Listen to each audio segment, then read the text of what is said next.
Hello नमस्कार दोस्तों, आज के इस वीडियो में बात करने वाले हैं सीमेंट छड़ का। अगर आप दुकान खोलना चाहते हैं तो कैसे खोल सकते हैं, कितना पूंजी लगेगा, क्या परेशानी होती है, क्या दिक्कत होती है, कितना कमाई हो जाता है, ऑल ओवर हर एक पॉइंट को मैं यहाँ पे लिख के रखा हूँ दोस्तों।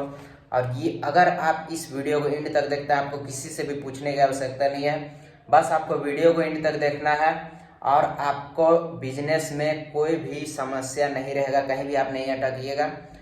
तो बहुत ही यूजफुल वीडियो है, बहुत मेहनत से वीडियो बनाया हूँ, तो वीडियो को इन तक जरूर देखिएगा। सबसे पहले यहाँ पे बात आता है दोस्तों, लोकेशन क्या होना चाहिए।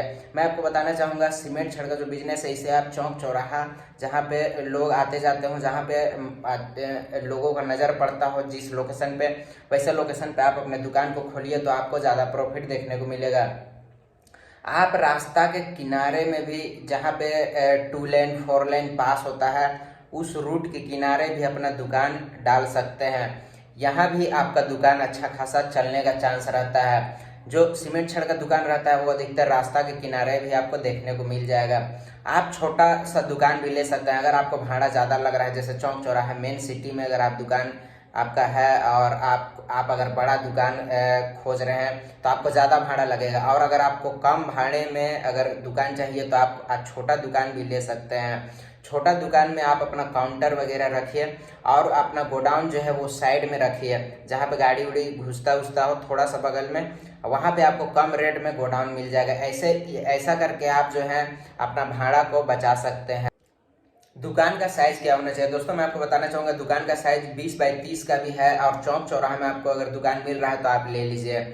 अगर आपको छोटा दुकान मिल रहा है और अच्छा लोकेशन में आपको दुकान मिल रहा है तो भी आप ले सकते हैं। वहाँ बस केवल डेमो रख दीजिएगा, बाकी आप गोडाउन एक साइड में आप रख दीजिएगा। इससे आपका रेंट जो है वो कम पड़ेगा। छोटा दुकान का छोटा ही रेंट रहता है दोस्तों। अगर आप इस बिजनेस को गांव देहात में कर रहे हैं या फिर छोटे मोटे टाउन में कर रहे हैं, छोटा स्तर पे से स्टार्ट कर रहे हैं, आपके पास कम पूंजी है, तो आप 5 लाख रुपए का रेंज लेके भी इस बिजनेस को स्टार्ट कर सकते हैं। इसमें आपका दुकान का जो खर्चा है, मतलब कि जो पगड़ी वगड़ी जो भी लगता है वो सब आपका इंक्लूडेड नहीं है। बाकी आप 5 लाख का माल रख के भी इस बिजनेस को शुरू कर सकते हैं। जैसे जैसे आपका प्रॉफिट होते जाए तो सारा प्रॉफिट आप इस बिजनेस में लगाते जाइए और सामान को बढ़ाने का प्रयास कीजिए। आप लोन वगैरह के लिए भी अप्लाई कर सकते हैं। ये तो रहा कम पूंजी वालों का बात। अगर आपके पास ज़्यादा पूंजी है, ज़्यादा अमाउंट है, तो वो तो सबसे बेस्ट है, क्योंकि जितना ज़्यादा अमाउंट रहेगा उतना ही सस्ता आपको सारा सामान मिलेगा।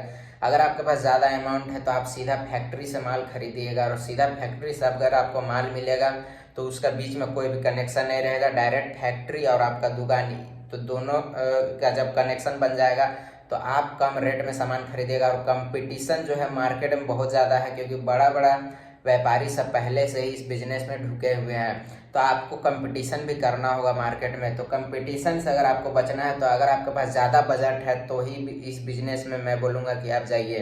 बाकी गांव देहात में आप कम बजट से स्टार्ट कर सकते हैं, लेकिन अगर शहर में स्टार्ट कर रहे हैं, बड़ा टाउन में आप स्टार्ट कर रहे हैं, तो जितना ज़्यादा आपके पास पूंजी है, जितना ज़्यादा आपके पास पैसा है, उतना ही ज़्यादा आपको प्रॉफिट जो है वो देखने को मिलेगा, उतना ही ज़्यादा आपको कमाई होगा। सीमेंट छड़ के बिजनेस में एक व्हीकल का आपको आवश्यकता पड़ेगा, 4 पहिया का वाहन आपको लेना पड़ेगा। कुछ इस प्रकार से आप फोटो देख रही है। आप छोटा गाड़ी भी ले सकते हैं, बड़ा गाड़ी भी ले सकते हैं, आपके पास जैसा आपको समझ में आता है उस अकॉर्डिंग आप गाड़ी का चयन कीजिएगा। तो आपको सामान को तौलने के लिए एक तराजू की भी आवश्यकता पड़ेगी। 500 किलो से 1000 किलो, उससे ज़्यादा भी कैपेसिटी वाला तराजू आप खरीद सकते हैं। इंडिया मार्ट के वेबसाइट में जाकर आप तराजू वगैरह का प्राइस जो है वो पता कर सकते हैं। दोस्तों, इस बिजनेस में आपको कस्टमर कैसे बनाना है दोस्तों, कस्टमर बनाने के लिए सबसे अच्छा विकल्प है मेरे हिसाब से कि जो भी आपका एरिया है, जहाँ भी आप दुकान खोल रहे हैं, उस आसपास के 10 किलोमीटर के रेंज में आप पूरा अपना कार्ड वार्ड बंटवाइए। ठीक है, जितना भी घर उर है वहाँ,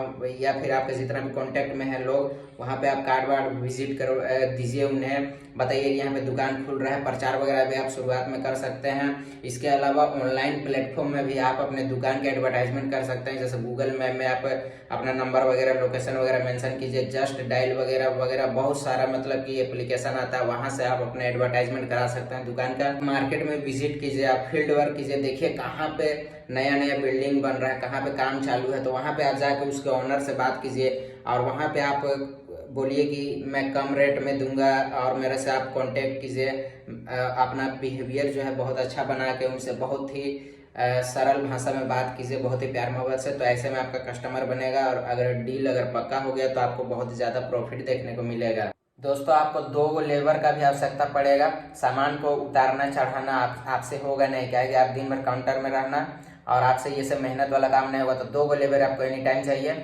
और एक ऐसा लेबर होना चाहिए जो कि आपका सामान को लोड अनलोड भी कर दे और आपका गाड़ी भी चला दे, तो इससे आपका लेबर का भी खर्चा बचेगा और 2 लेबर में भी आपका काम निकल जाएगा। तो भाई लोग क्वेश्चन करते हैं कि भाई लाइसेंस क्या लगेगा, तो जीएसटी नंबर आपके पास होना चाहिए, टॉप एंड स्टेब्लिश लाइसेंस आपके पास होना चाहिए। तो आपके मन में क्वेश्चन होगा दोस्तों कि माल कहाँ से खरीदे, मैं आपको बताना चाहूंगा फैक्ट्री के मैनेजर से कॉन्टेक्ट कर सकते हैं। बाकी आप अगर डिस्ट्रीब्यूटर सबसे सामान लीजिएगा तो आपको कमीशन रख के देगा। अपने दुकान में अगर एक ही कंपनी का माल रखना चाहता है, जैसे कि मार्केट में बहुत सारा सीमेंट है, एसीसी, अबूजा, बहुत सारा सीमेंट है, तो आपको डिसाइड करना होगा कि आप एक ही कंपनी का प्रोडक्ट बेचोगे या फिर मिक्स करके। अगर आप मिक्स करके बेच रहे हैं तो उसका जो डिस्ट्रीब्यूटर है कंपनी का, उससे आपको माल परचेज करना होगा। अगर आप एक ही प्रकार का माल बेच रहे हैं तो आप सीधा फैक्ट्री से भी खरीद सकते हैं। बाकी आप मिक्स भी बेच रहे हैं और ज़्यादा क्वांटिटी में अगर आपको माल मंगाना है तो भी आप फैक्ट्री से माल सीधा मंगवा सकते हैं। इसके अलावा जो छड़ वगैरह है उसमें भी सेम यही चीज़ लागू होता है। सीमेंट छड़ के अलावा एक्स्ट्रा क्या क्या सामान आप बेच सकते हैं, तो दोस्तों जो सरिया को बांधने वाला तार रहता है वो भी आप बेच सकते हैं। जब बिल्डिंग बनता है उस समय वाटर लीकेज से बचने के लिए बहुत सारा प्रोडक्ट आता है, वो सब आप बेच सकते हैं। प्लास्टिक बेच सकते हैं जो कि ढलाई में यूज होता है। इसके अलावा बहुत सारा प्रोडक्ट आता है जो कि आप बिजनेस में अब जब जाइएगा तो आपको समझ में आ जाएगा। वायरिंग वगैरह का भी प्रोडक्ट आप बेच सकते हैं, वायरिंग का पाइप वगैरह जो कि ढलाई में डलता है। तो ये सब प्रोडक्ट अगर आप साइड में रखते हैं तो इससे आपको ज़्यादा प्रॉफिट देखने को मिलेगा, क्योंकि ये सब जो प्रोडक्ट रहता है इसमें ज़्यादा मार्जिन होता है। अब यहाँ पे बात आता है कि कमाई कितना हो जाता है। दोस्तों मैं आपको बताना चाहूँगा, छड़ और सीमेंट में 10% का मार्जिन लेके अभी के डेट में लोग काम कर रहे हैं। तो इसका मतलब आप ये बोल सकते हैं, अगर आपके पास कोई कस्टमर है 50,000 रुपये का माल लिया जो कि नॉर्मल है, अगर कोई बिल्डिंग बन रहा है तो 50,000 रुपये 1 लाख रुपये का नॉर्मल माल लग जाता है।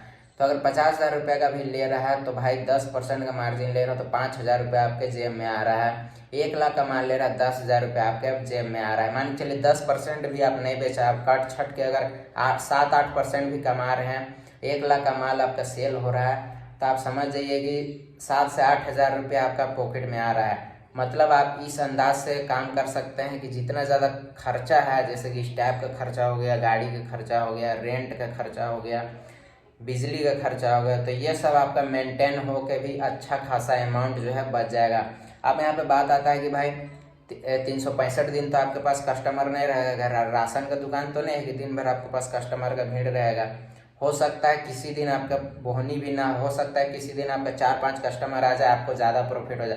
तो इस हिसाब से आप महीने का आंकड़ा निकाल सकते हैं। आप एक कंप्यूटर रखिए और वहाँ पे सारा चीज़ जो भी आपका सामान आ रहा है, जा रहा है, कितना बिक रहा है, वो सब का पूरा लिस्ट बना के रखिए। कोई से बिजनेस का जो प्रॉफिट लॉस है वो भी समझ में आ जाएगा। इस बिजनेस में बहुत अच्छा इनकम है। 1 महीना का अगर इनकम निकाला जाए तो जो हिसाब से इन्वेस्टमेंट है 10 लाख, 20 लाख, 50 लाख, उस हिसाब से प्रॉफिट भी है। जितना ज़्यादा इन्वेस्ट आप कर रहे हैं उतना ज़्यादा आपको प्रॉफिट देखने को मिलेगा। हमें बात आता है दुकान का डेकोरेशन कैसा होना चाहिए। दोस्तों दुकान का डेकोरेशन जो उसमें आपको ज़्यादा पैसा खर्चा नहीं करना है। आपको एक नॉर्मल काउंटर रखना है, एक अच्छा सा आपको चेयर रखना है जहाँ पे आप बैठोगे। इसके अलावा आप 4-5 कुर्सी रखिए जहाँ पे कस्टमर बैठेंगे, आपसे डील वगैरह करेंगे। इसके अलावा आप पीछे में रेक वगैरह भी बना सकते हो जहाँ पे आप जो एक्स्ट्रा प्रोडक्ट आपके पास है, छोटा छोटा आइटम, वो सब आप सजा के रख दीजिए। इससे दुकान का जो लुक है वो अच्छा निकलेगा। लैपटॉप आप रख लीजिएगा, इससे दुकान का भी लुक बढ़ता है और आप प्रोफेशनली काम भी कर सकते हो। इसके अलावा आपको कैलकुलेटर एगो खरीदना होगा। इसके अलावा अगर आपको कैबिन बनाना है, जैसे कि सीमेंट छड़ का दुकान में डस्ट वस्ट उड़ते रहता है, तो अगर इससे आपको बचना है, आपके पास ज़्यादा अमाउंट है, तो आप एल्युमिनियम का एक कैबिन भी बनवा सकते हैं। वहाँ एसी वगैरह लगा सकते हैं जहाँ पे कस्टमर आके डील करेंगे तो उन्हें भी राहत मिलेगा और आपका दुकान जो है वो एक अच्छा लुक निकाल के देगा। गैस सीमेंट छड़ का जो बिजनेस है इसमें उधारी भी लगने का बहुत ज़्यादा चांस रहता है, तो इससे आपको कैसे बचना है। दोस्तों जो भी कस्टमर आ रहा है बोल रहा है कि भाई मुझे उधारी में सामान दे दो, बेशक आप दे सकते हैं। आपके पास अगर पैसा ज़्यादा है, अगर आप ज़्यादा पैसा से स्टार्ट किए हैं तो दे सकते हैं, लेकिन आपको कस्टमर को पहचान के देना होगा कि भाई कौन कस्टमर कैसा बिहेवियर का है और कौन मेरा पैसा को नहीं डुबाएगा, कौन मेरा पैसा दे देगा। तो ऐसा आपको आदमी पहचान के उधारी देना है। इसके अलावा आपको अगर कस्टमर बोल रहा है कि भाई मुझे उधारी दे दो, मैं ये दे दूंगा 10 दिन में, 8 दिन में, ये वो, तो आप उसे बोलिए कि भाई मैं शुरुआत में अभी लोन लेके काम कर रहा हूँ, तो मैं अभी उधारी नहीं दे सकता हूँ। अगर आपका भरोसामंद वाला आदमी है तो उसे आप दे दीजिए, 8-10 दिन का उधारी दीजिए, ज़्यादा से ज़्यादा 15 दिन, 1 महीना, इस टाइप का उधारी दीजिए। ज़्यादा समय के लिए उधारी मत दीजिए, नहीं तो आपका पैसा भी डूब जाएगा। तो यही सब बातें थी दोस्तों। आई होप आपको वीडियो पसंद आया होगा। अगर ये वीडियो आपको पसंद आया तो वीडियो को लाइक कीजिएगा। चैनल में पहली बार हमारे वीडियो को देख रहे हो, चैनल को भी सब्सक्राइब कर दीजिएगा। Thank you so much watching this video. और कोई भी डाउट होगा तो नीचे कमेंट कीजिएगा, मैं ज़रूर बताने का प्रयास करूँगा। Thank you so much.